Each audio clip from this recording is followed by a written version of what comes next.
I've been going to my local gym for just about a year now. I feel like I've talked about this endlessly at this point, but a quick recap. In 2020, a lot of my business shifted to virtual, so I ended up spending a lot of my time in my apartment. And over the last few years, we have gained a lot of equipment in our home gym, which we're very grateful for, but I needed to get the heck out of my apartment.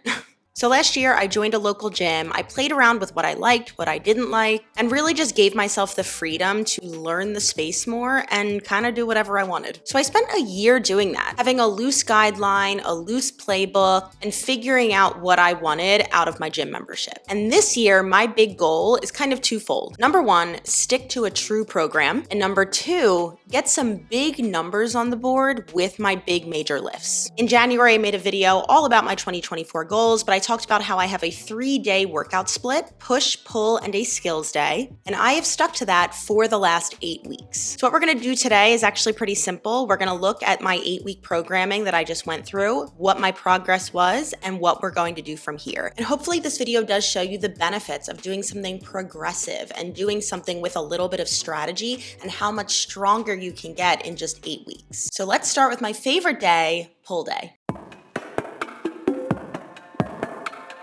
All right, I went through and I made this whole spreadsheet of all of my sets, reps, weight that I did over the last 8 weeks so you can actually see that linear progress. As we go through this, keep in mind that all progress is not going to be linear. And a lot of times if you start a newer lift to you, you're gonna see more exponential growth and then it's gonna kind of plateau off. And if you just think about that logically, it makes sense. We just kind of have like a barrier to how much strength we can gain because we're not superheroes. Like if we were constantly adding 20 pounds onto our deadlift every month, we would all be lifting like 3,000 pounds. You know what I'm saying? So let's start with that because that is always how I start my pull days. So I'm not going to talk through every single day that I did these workouts, but I do want you to see the overall progression. So on week 1, I started by doing 4 sets of 8 with 45-pound plates on the side. And by the end of the 8 weeks, I was doing 4 sets of 10 with 55 pounds on either side. So I did add 20 pounds to my deadlift over 2 months, keeping in mind that I really just wanted to get numbers on the board. And I really wanted to focus on working for reps. Because let's say I was doing a program that was more like 5x5 training, so 5 sets of 5. I could definitely lift a lot more weight on the bar, but my big focus was like, I really want to get more comfortable in this. I want to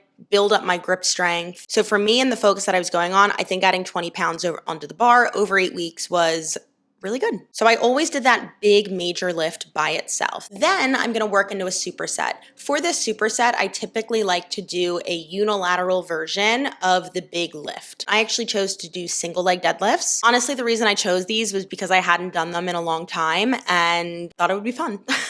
Doesn't need to be that strategic. And I paired this with a lat pullover. Was the lat pullover the best choice in terms of a movement that I could really load up? No, because there's only going to be so much that you can really like hold on to. But at the time of writing this program, I was still dealing with some shoulder issues, specifically overhead. So this was a really nice way for me to ease into that vertical pulling movement without irritating my shoulder, but also without just like ignoring that movement pattern overall. So for the single leg deadlift, I started with 3 sets of 6 using 25-pound kettlebells. And then, all right, so what happened here is that I guess I did this program for 7 weeks. Basically, last week I was in a wedding, so I had a much shorter window to get in my workouts, and I actually just did one big strength day, and I just kind of picked my favorite exercises from my push and my pull day, and I put them together, so I guess this one didn't make the cut. So on the 7th week, I did 3 sets of 10 on each side with 30-pound kettlebells. So I did add 10 pounds to my single leg deadlift. And then looking at our lat pullover, I did the same weight the whole time because I had a busted shoulder. But I did work up reps. I started with 3 sets of 6 and I ended with 3 sets of 12. And my notes were like, you need to go up in weight, like your arm's fine.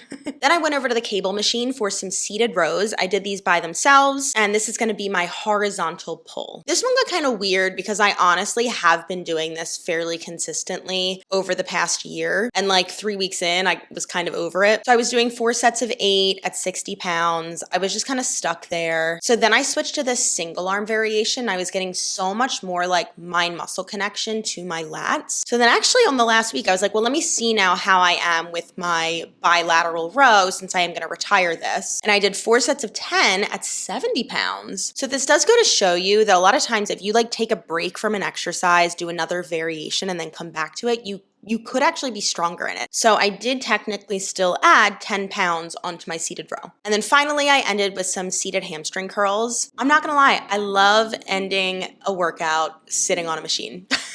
It feels like my reward. I will say that sometimes I was at the seated machine, sometimes I was at like the prone hamstring curl machine. It just kind of depended on what was available, but I tried to always keep the weight like the same machine to machine. So I started with 4 sets of 10 at 40 pounds, and then I worked my way up to 4 sets of 10 with 55 pounds. So I added 15 pounds onto my seated curl, which is pretty darn good. So that's my whole pull day outside of like any movement prep, warm up, anything like that. Just 5 exercises. And that's kind of the formula that I really like using. So let's look at our push day, and it's pretty much the same, except we actually only have 4 exercises.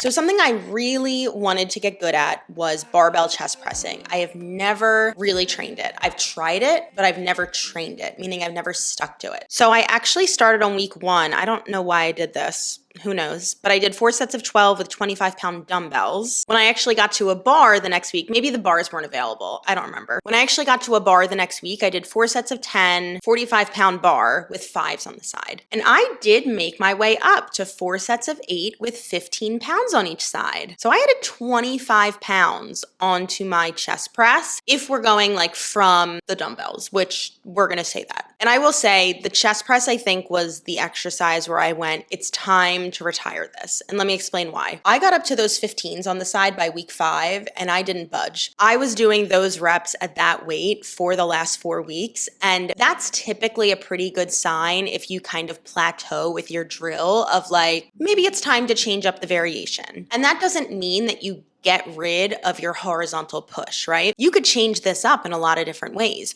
You could go back to dumbbells, you could do incline, you could do decline. God, you could work on push-ups instead if you wanted. And when you do that, whether it's after 4, 6, 8, 12 weeks, maybe it's after 2 years, but what that's going to do is it's going to help you get stronger at different angles using different stabilizing muscles. And it's also going to help prevent injury from overuse. So that was always my first exercise. Then I worked into a superset of Bulgarians and single arm overhead pressing. Bulgarians was another really fun progression for me because even though I didn't do a ton more weight, I mean, I did a good chunk of weight, but I do specifically remember because I hadn't trained them in a while. This first week, I did 3 sets of 10 with 20s, and I was like, no, this is impossible. I think I had to take breaks. I was like, dying. Then by week 8, 3 sets of 10 with 30s. So I added 20 pounds total onto my Bulgarians and they felt smooth. They felt hard, don't get me wrong. But like if I was doing this for another week, what I would have done would be take it back down to 3 sets of 6 and do 35s. And that's kind of the progression I go through. I'll start with a weight, 3 sets of 6. The next time I feel ready, 3 sets of 8. The next time I feel ready, 3 sets of 10. The next time I feel ready, bump the reps down and then go up in weight. That's just one way to progress, but it's super, super simple, especially if you are, again, just trying to get numbers on the board. So again, I supersetted that with a single arm overhead press. This was fun because I actually was working to failure here. And I want to talk a little bit about failure. Actually, a pretty recent study that just came out, I will link it down below. There actually isn't too much difference in outcome, whether you're working to failure, meaning you go to perform another rep of an exercise and fail out of it, like you can't perform it, versus working with like 1 to 2 reps left in the tank. 2 things. I'm talking about hypertrophy training with this study, not like strength training or training for strength. There's overlap there, but they are 2 different focuses.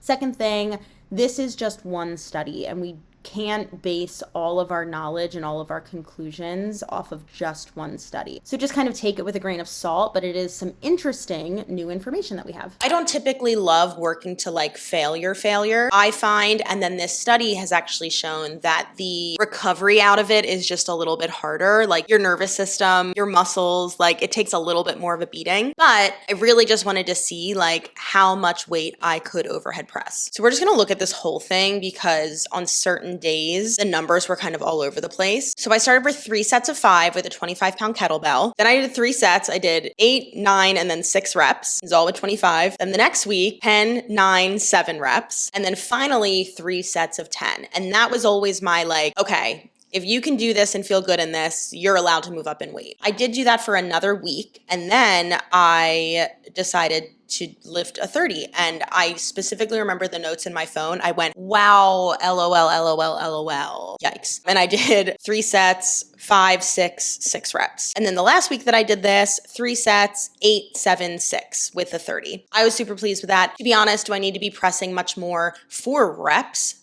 of like 30 pounds overhead? No, but it was a fun challenge. And then finally, I would sit down at the leg press machine because you know now that I love sitting at the end of my workouts. 4 sets of 12, 120 pounds, worked my way up to 4 sets of 12 with 140 pounds. So I added 20 pounds onto my leg press. So let's move into the skill day.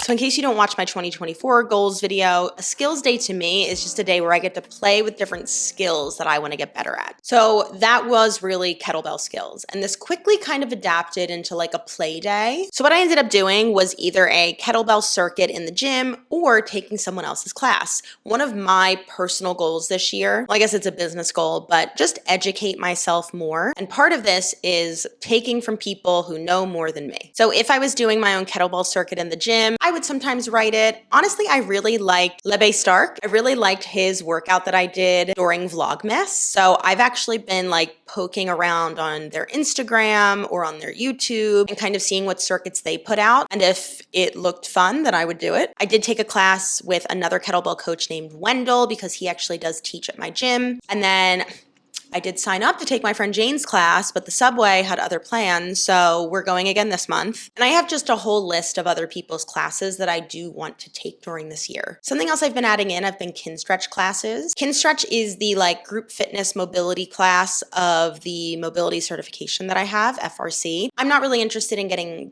certified in it, to be honest. But again, this is all newer to me, and I think it's really helpful to take from other people who know more and have been doing it longer. So I'm thinking of doing like a whole Kinstretch video in the future. I don't know. Let me know if you'd be interested in that. So what are we doing next? So my next batch of programming is actually only going to be 6 weeks. And that is because we are going on a vacation.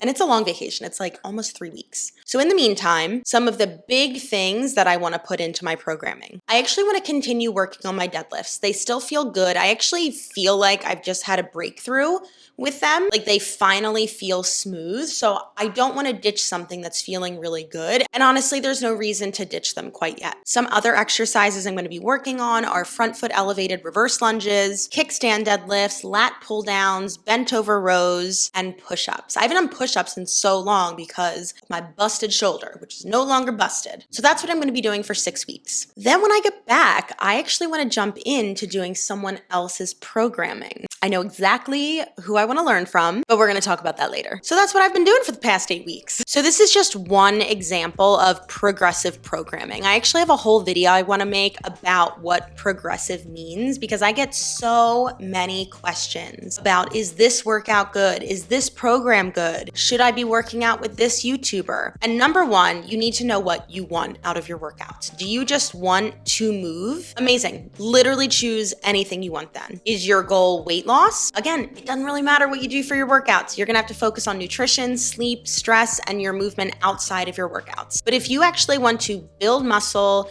or see muscle definition or get stronger, you need to follow something progressive. Again, this is one example of what progressive means. But if you never repeat the same workout or the same structure of workout or the same movement patterns in a program, it is not progressive, my friend. Let me know if you have any questions down in the comment box below. Hit that subscribe button so you don't miss out, and I will see you all in the next one.